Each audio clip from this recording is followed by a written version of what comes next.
오늘은 그리스도의 마음을 품는 삶이라는 제목으로 말씀을 전하려고 합니다. 예수 그리스도의 마음이라는 그러한 말을 들으면 어떠한 생각이 떠오르시나요? 사랑, 인내, 용서 등등의 많은 여러 단어들이 머리에 떠오르실 것입니다. 근데 요즘 시대는요, 나와 생각이 다르면 적이라고 말하며 다른 사람의 그 다름을 인정하지 않고 온전히 그 다름이 틀림으로 보는 그러한 시대 가운데 우리는 살아가고 있습니다.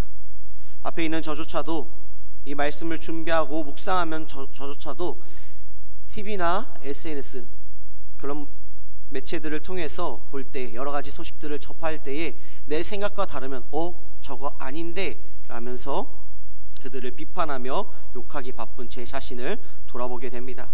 그렇게 오늘 본문의 제목과 같이 우리는 예수 그리스도의 마음이 무엇인지 깨달아서 온전히 예수 그리스도의 마음을 품고 살아가는 삶이 되도록 우리는 노력해야 합니다. 오늘 본문의 에베소서는요, 빌립보서, 골로새서, 빌레몬서와 같이 바울이 옥중에서 쓴 옥중서신입니다. 이렇게 에베소서는 바울이 옥에서 빌립보 교회에 보내는 그런 편지의 내용인데요. 특히 오늘 읽은 본문에서 바울은 너희 안에 이 마음을 품으라 곧 그리스도 예수의 마음이니 라고 말씀합니다. 바울은 오늘 본문 앞에서 빌립보 교회의 일치를 위하여 겸손을 강조했습니다. 그리고 이제 그 본보기로 예수 그리스도를 제시함으로써 교회의 일치를 위한 성도의 겸손을 가르치고 있는 것을 보게 됩니다. 특히나 오늘 읽지는 않았지만 2절 말씀에 보면요, 마음을 같이하여 같은 사랑을 가지고 뜻을 합하여 한 마음을 품어라고 말씀하고 있습니다. 이는 교회의 일치를 위한 내용을 제시하고 있는 것입니다. 이 말씀을 통해서 우리가 생각해 보아야 할 것은요, 빌립보 교회 또 완전하지 못했으며 아마도 빌립보 교회는 당시 분쟁의 조짐이 있었거나 분쟁 중에 있었을 것으로 보여집니다. 그래서 바울은 교회의 일치를 위해 이야기하고 있습니다. 여러 가지를 제시하고 있는데 먼저 마음을 같이하라 라고 말씀합니다. 마음을 같이하라 라는 것은요, 서로 한 가지 일만 생각하라는 말입니다. 우리가 같은 것을 생각할 대상이 누구일까요? 바로 예수 그리스도입니다. 즉 모두가 그리스도 한 분만을 생각하면 마음이 서로 같아진다라는 것입니다. 또한 교회가 일치되기 위해서는 같은 사랑을 가지라라는 것입니다. 같은 사랑이란 사랑의 대상이 일치해야 한다라는 뜻입니다. 그 사랑의 대상 역시 예수 그리스도라는 것입니다. 우리가 연합하여 사랑해야 할 대상은 이 세상에서 예수 그리스도밖에 없음을 우리는 잊지 말아야 합니다. 또한 바울은 교회의 일치를 위해서 뜻을 합하라 라고 말씀합니다. 뜻을 합하여 라는 것은요, 영혼을 같이하여 라는 그런 말입니다. 영혼을 같이한다 라는 말은요, 지식과 감정과 의지, 즉 전인격적으로 그 뜻을 같이하는 것을 가리킵니다. 직업이 다르고 성별이 다르고 나이가 다르고 계층이 다를지라도 전인격적으로 뜻이 같아야 합니다. 무엇에 대하여 뜻을 합해야 할까요? 바로 예수 그리스도입니다. 예수 그리스도의 일, 예수 그리스도의 몸된 교회의 일을 예수 그리스도의 뜻에 합해야 한다라는 말씀입니다. 또한 바울이 교회의 일치를 위해서 마지막으로 한 마음을 품으라 라고 말씀하고 있습니다. 믿음의 대상 역시 오직 한 분, 예수 그리스도입니다. 그래서 우리 모두 그리스도를 믿는 신앙 안에서 같은 마음을 품어야 합니다. 한마디로 바울이 교회의 일치를 위해서 가장 먼저 해야 할 것은요, 예수 그리스도라는 것입니다. 예수 그리스도의 마음을 품고 예수 그리스도의 사랑을 가지고 예수 그리스도를 사랑하며 하나님의 뜻 가운데 나아가는 예수 그리스도를 우리 마음 가운데 품어 하나가 되어야 한다라고 말씀하고 있는 것입니다. 그러므로 여기서 예수 그리스도의 마음은 1차적으로 예수 그리스도의 겸손을 의미합니다. 그러나 예수 그리스도의 마음은 겸손의 마음만이 전부가 아닙니다. 그렇다면 우리가 신앙의 본으로 삼고 주님이 기뻐하시는 삶이 되기 위해서 품어야 할 그리스도의 마음은 무엇일까요? 먼저 겸손한 마음입니다. 마태복음 11장 29절 말씀, 이는 내 멍에는 쉽고 내 짐은 가벼움이라 하시니라 라고 말씀합니다. 예수 그리스도의 마음은요, 겸손한 마음입니다. 예수님은 원래 어떤 분이셨나요? 본래 하나님이십니다. 그런 하나님이 인간들의 죄를, 아니요, 우리의 죄를 대속하여 구원하시기 위하여 사람으로 낮아져서 이 땅에 오셨습니다. 높은 자리, 높은 곳으로 오실 수 있었음에도 불구하고 낮은 자리로 이 땅에 오셨습니다. 그리고 창조주로서 피조물에 불과한 그 인간들을 섬기는 삶을 살아가셨고, 그들을 위해서 자기의 목숨을 희생하셨습니다. 이것이 바로 겸손의 극치다라는 것입니다. 이 땅에서 아무리 겸손한 사람도 그리스도의 이러한 겸손 앞에서는 무릎을 꿇지 않을 수 없습니다. 그러므로 이 성육신한 희생의 겸손을 본받아서 늘 낮은 자리에서 설 줄 아는 그런 마음을 품어야 한다라는 것입니다. 그런데 우리의 마음은 어떠한가요? 높아지기를 원하며, 높임받기를 원하며, 섬김받기를 원하는 그런 모습 가운데 살아가고 있음을 돌아보게 됩니다. 이러한 마음 가운데 성경에서는 이렇게 말씀하고 있습니다. 그러나 먼저 된 자로서 나중되고, 나중된 자로서 먼저 될 자가 많으니라 라고 말씀합니다. 제 친구 이야기를 잠깐 하려고 합니다. 제 친구는요, 어머니가 권사님이세요. 그래서 어려서부터 열심히 교회를 나갔습니다. 제 친구는 모태신앙이었는데요, 열심히 교회를 다니다가 여러 가지 사건들로 인해서 교회에 나가지 않게 되었습니다. 그렇게 안 나가던 친구가 어머니의 가장 듣기 싫은 잔소리가 무엇이었을까요? 바로 교회 가라는 말이었습니다. 근데 제 친구는요, 계속해서 안 갔어요. 그러다 어떠한 계기, 또 어떠한 사건들로 인해서 교회에 가게 되었고, 그 믿음 가운데 더욱더 성장한 친구가 되었습니다. 그러면서 어머니한테 말합니다. 엄마, 교회 그렇게 다녀서는 안 돼 라고 말한 것입니다. 새벽 예배도 빠지는 엄마의 모습 가운데, 금요 예배도 바쁘면 빠지는 그런 엄마의 모습 가운데, 엄마, 예배는 모두 다 나가야 돼 라고 말하면서 그 믿지 않았던 그 친구의 모습이 어머니의 그 신앙보다 더 늘어난, 어머니의 그 신앙을 지적하는, 잔소리 듣던 아들에서 잔소리를 하는 아들로 변한 모습을 보게 됩니다. 우리는요, 신앙의 연수가 중요한 것이 아니라 우리의 마음이 중요하다라는 것입니다. 여러 가지 사고들을 보면, 이러한 SNS를 보면 많은 기독교인들이 욕을 먹습니다. 왜냐? 기독교적인 모습을 보이지 않았기 때문입니다. 자신이 높아지려고 하고 자신의 욕심만을 채우려 하는 그런 모습 가운데 많은 기독교인들이 욕을 먹고 있는 그러한 시기입니다. 하지만 마태복음 23장 12절 말씀, 누구든지 자기를 높이는 자가 낮아지고 누구든지 자기를 낮추는 자가 높아지리라 라고 말씀하셨던 것과 같이 우리는 예수 그리스도의 마음으로, 겸손한 마음으로 우리는 삶을 살아가야 한다는 것입니다. 내 욕심, 내 의가 드러나는 것이 아니라 예수 그리스도의 사랑, 예수 그리스도의 겸손한 마음이 드러나야 한다는 것입니다. 예수님께서 이 땅에 우리를 위해, 우리의 죄를 위해 낮은 자들과 함께 하시기 위해 이 땅에 오심을 기억하며 예수 그리스도의 마음을 품고 살아가는 그런 삶이 되어야 한다라는 것입니다. 또한 예수 그리스도의 마음은 어떠한 마음인가? 두 번째로 착한 마음입니다. 선한 마음입니다. 사도행전 10장 38절 말씀, 38절 말씀에 하나님이 나사렛 예수에게 성령과 능력으로 기름 붓듯 하셨음에 그가 두루 다니시며 선한 일을 행하시고 마귀에게 눌린 모든 사람을 고치셨으니 이는 하나님이 함께 하셨음이라 라고 말씀합니다. 예수님께서 행하신 모든 일들을 볼 때 다 어떠한 일들이었나요? 다 선한 일들이었습니다. 예수님께서 하신 모든 사역들은요, 병자들을 고치시고 영혼을 구원시키셨으며 굶주린 자들에게 먹을 것을 주시며 죽은 자를 다시 살리셨습니다.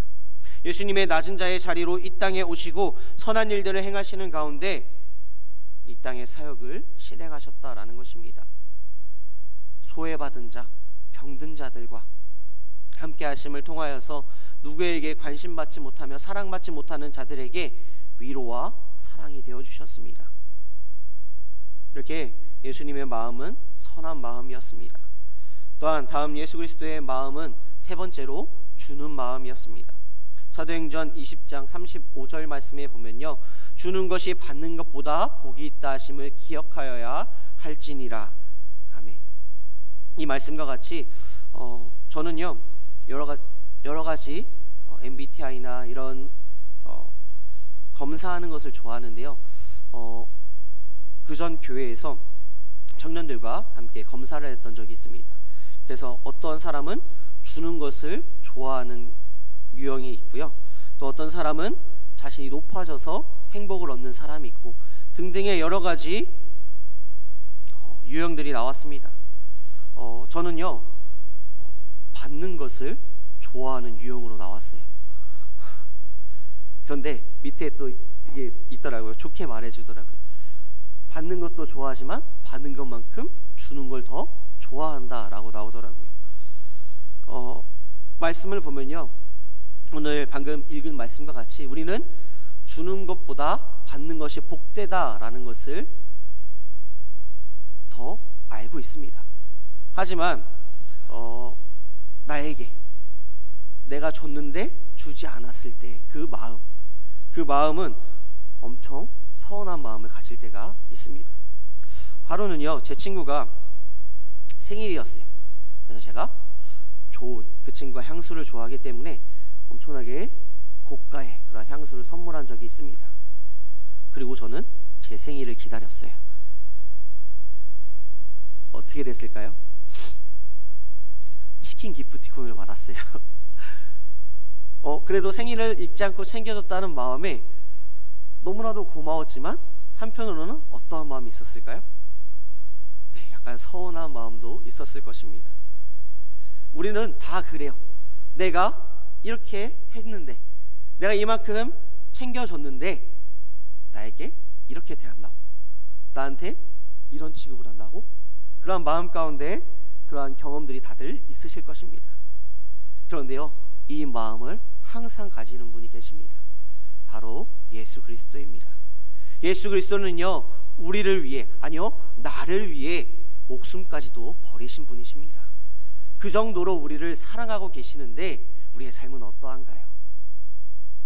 예수 그리스도께서 우리를 사랑하신 것만큼 예수 그리스도를 사랑하며 살아가고 계신가요? 아니요, 예수 그리스도께 받은 그 사랑을 온전히 주님께 드리며 나아가는 삶을 살아가고 계신가요? 예수님께서는 주는 마음을 베푸셨습니다. 그래서 예수님께서는 고쳐주시고 가르쳐주시고 자기의 생명을 죄인들을 위해서 주시고 성령을 주시고 천국의 영생의 영광까지 나눠주셨습니다. 일반적으로 사람들은 남에게 자기 것을 잘 주려 하지 않습니다.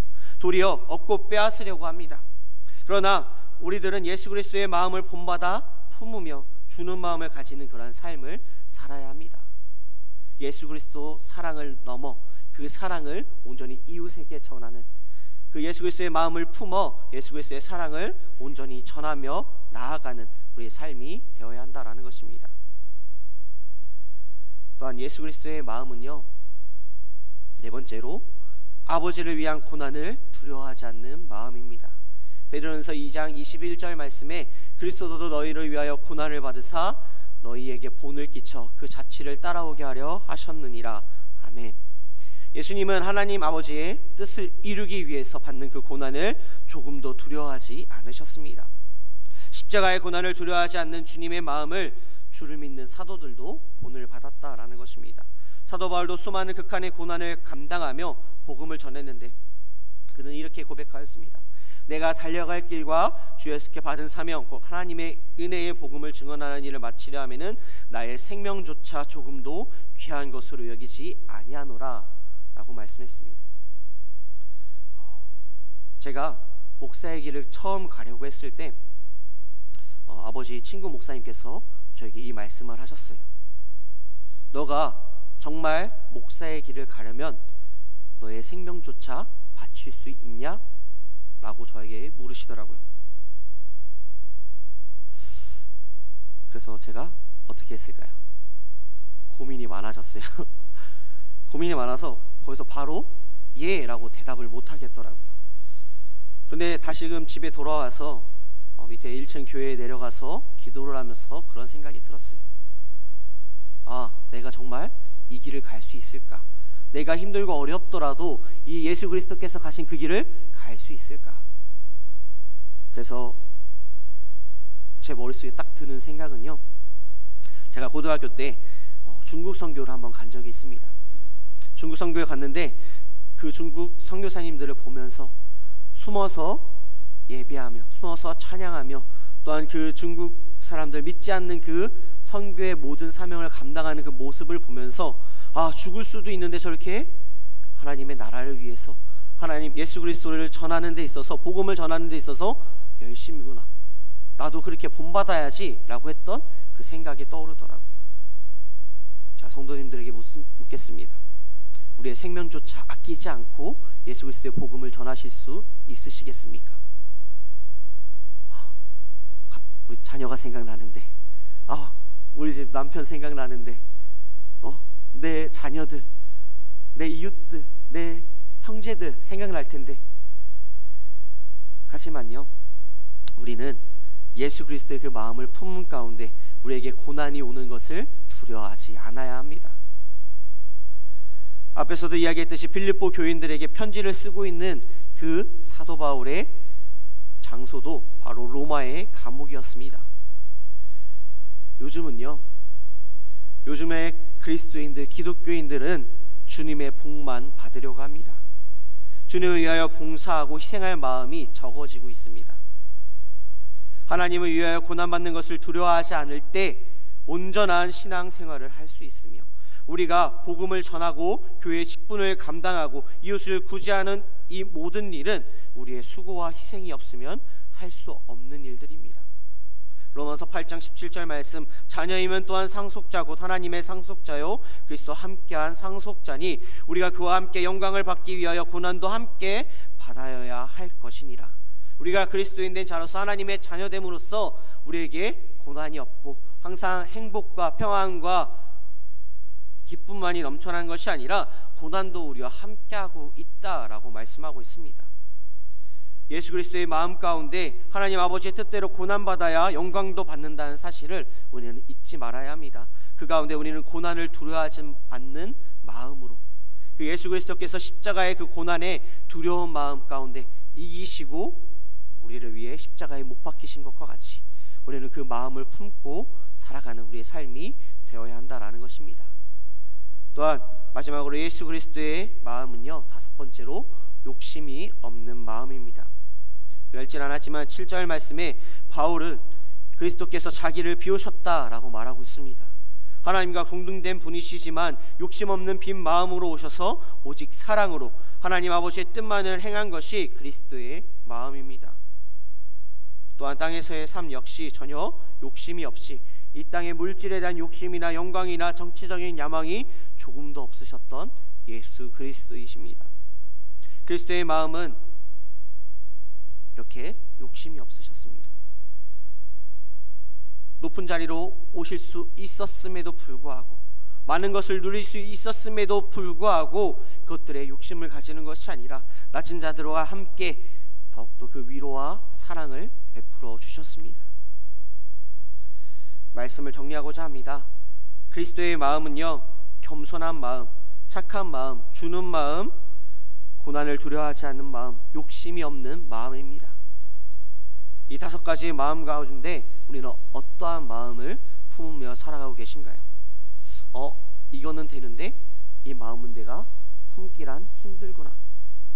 예수 그리스도의 마음을 품는 그러한 삶을 살아가야 하는데, 이러한 그리스도의 마음을 품고 살아가야 되는데 내가 이것이 부족하구나 라고 느끼면 그 마음을 채우기 위해 노력하는 삶을 살아가야 한다라는 것입니다.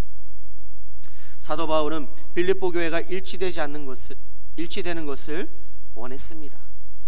그 일치의 비결이 바로 그리스도라는 사실을 우리는 잊지 말아야 하며, 그리스도의 마음을 품고 그분의 행사를 본받는 것이 우리가 하나 될 수 있는 길입니다.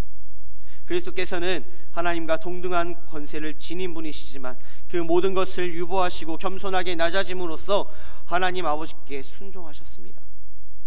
우리는 바로 이러한 그리스도를 본받아야 합니다. 이러한 그리스도의 마음을 품는 그러한 삶을 살아가는 우리의 삶이 되시길 소망합니다. 생각이 말이 되고, 말이 행동이 되고, 행동이 습관이 되고, 습관이 성격이 되고, 성격이 삶이 됩니다. 예수 그리스도의 마음을 품는 그러한 삶 가운데 예수 그리스도를 닮아가는 기아웃된 믿음의 삶이 되시길 소망합니다. 기도하시겠습니다. 사랑과 은혜가 충만하신 아버지 하나님, 우리의 삶이, 우리의 하루하루가 정말 세상 것을 품고 살아가는 것이 아니라, 세상의 욕심을 품고 살아가는 것이 아니라, 나의 이익을 품고 살아가는 것이 아니라 온전히 예수 그리스도의 마음을 온전히 품고 살아가는 우리의 삶이 될 수 있도록 주님께서 함께하여 주시옵소서. 겸손한 마음, 선한 마음, 주는 마음, 고난을 두려워하지 않는 마음, 욕심이 없는 마음 가운데 예수 그리스도의 마음을 온전히 품고 예수 그리스도의 성품을 닮아가는 우리의 삶이 될 수 있도록 주님께서 붙잡아 주시고 함께하여 주시옵소서. 예수 그리스도를 닮아가는, 예수 그리스도의 향기를 나타내는 우리의 삶이 될 줄 믿사옵고 바라오며 사랑이 많으신 예수님의 이름으로 기도드립니다. 아멘.